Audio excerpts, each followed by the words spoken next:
What's up, Sneaky Nation? Sneaky P back with all the news after week number 2 of the preseason in our Los Angeles Crusaders franchise and year number 7. The Crusaders did pick up their second loss of the preseason. I said it last time and I'll say it again.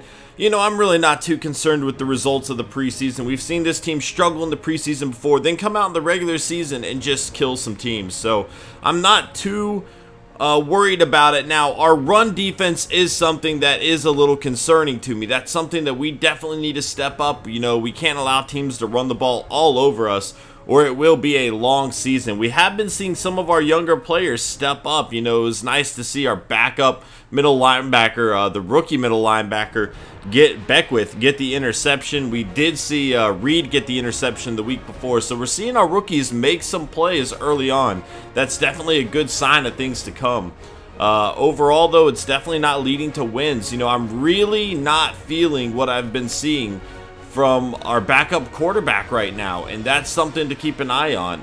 What we're going to do is actually substitute Preseason Sherman in for the last 2 games and give him some time to see if he is somebody that we can rely on. You know, we've just been throwing a lot of crazy passes, and we need to find a way to limit that. That's something that needs to happen. I'm still going to work with a lot of these younger corners. You know, I definitely feel like a lot of these guys could be some very, very good players, but we just really haven't seen a whole lot from them yet. You know, Mukamara is gone now. We need to fill that hole. Denard could potentially be on his way out. So we're going to put some time into Azur, Reed, and Sherman, all of which have decent development traits. Sherman and Azur have superstar development traits. I would put some time into Shea Campbell, who played very well for us last season, but his development traits just not all that good. I do feel comfortable with him starting, though. And that's going to be it for our time. Let's go ahead and make the switch over here at quarterback. Again, you know, I'm just... Oh! The Beats have got Andre Ellington. Very cool. I'm stoked to see what that team is going to be doing. But again, you know, throughout the first 2 games, we have seen some crazy passes from Reginald McElroy. I don't know what's going on. We've even seen some wild passes from Stuart Denny. You know, obviously, Denny's accuracy, there's no excuse for this. So, which means my sliders might need to be adjusted a little bit. I can see why McElroy, you know, is struggling. He really doesn't have great accuracy, but a lot of those passes are just bizarre. We did see one again from Stuart Denny early on in that last game, and it's something to kind of keep an eye on. I'm not going to adjust any sliders yet. We're going to wait another week or 2 before we do that, but this time we'll at least get to see Sherman in action and see if we feel more comfortable with him at backup. If we do, we could throw McElroy on the trade block, and, you know, a good, decent backup quarterback might be able to draw some interest, and then sign a 3rd-string player. I don't quite know yet.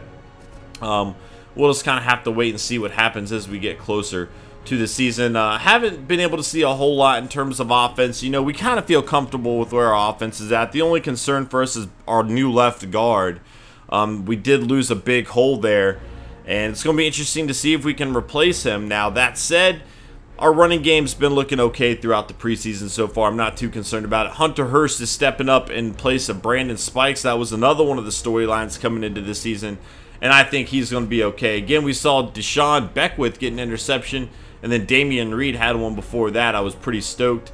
Azur, you know, we haven't seen a whole lot from yet, but I'm sure that'll change. Olsen, again, not a whole lot from him yet. Or either Tarpley. Now, he's getting some tackles, but I'd like to see him make a big play, kind of make his presence known on the field, which is kind of hard to do in limited quarters. You know, I understand that. Overall, man, I like Roy Harris a lot. We already have Bola Asante. Price got a sack too. That was pretty cool to see. You know, things are going pretty well for our team right now. Things are looking okay. I know we have those 2 losses, but again, I'm not too worried about that quite yet. Do we have... No, we don't have weekly awards for the preseason. I couldn't remember. Transactions, we'll briefly scroll through this, see if anything has really happened. I don't expect any big names to be released yet. Now, that could change over time. Instead of going through all these, Brian Quick was released. I'd be okay signing Brian Quick. I love having my backup players. You know, I use wide receivers quite a lot, and they get tired, and we have to make some subs. Ruben Finley, an 88 overall wide receiver, is a free agent right now. That's pretty crazy. I believe he was on the Redskins, if I'm not mistaken. I don't know why he'd be a free agent right now. I don't really need him, but some team is likely going to snatch him up pretty quickly there. Let's see who else we could target. Anybody? I think we're probably doing okay. I just kind of wanted to briefly look through. Let's check out the left guard, see if there was anybody released. Nobody was released that would be an upgrade for us right now.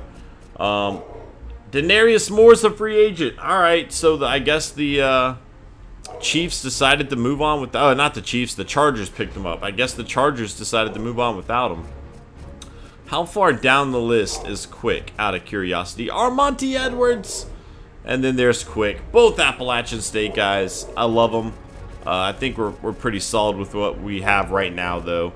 I should be okay moving forward.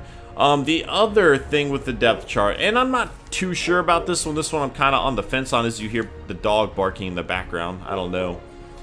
It's been barking all day long, man.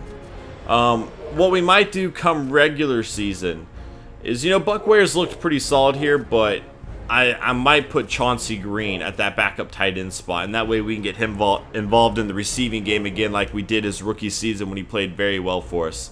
I'd be okay doing that. So that's going to be it for this episode, guys. I hope you enjoyed. Please hit that like button if you did, and I will see you guys. Look at that uniform. That uniform is incredible. Anyway, I'll see you guys next time. Later.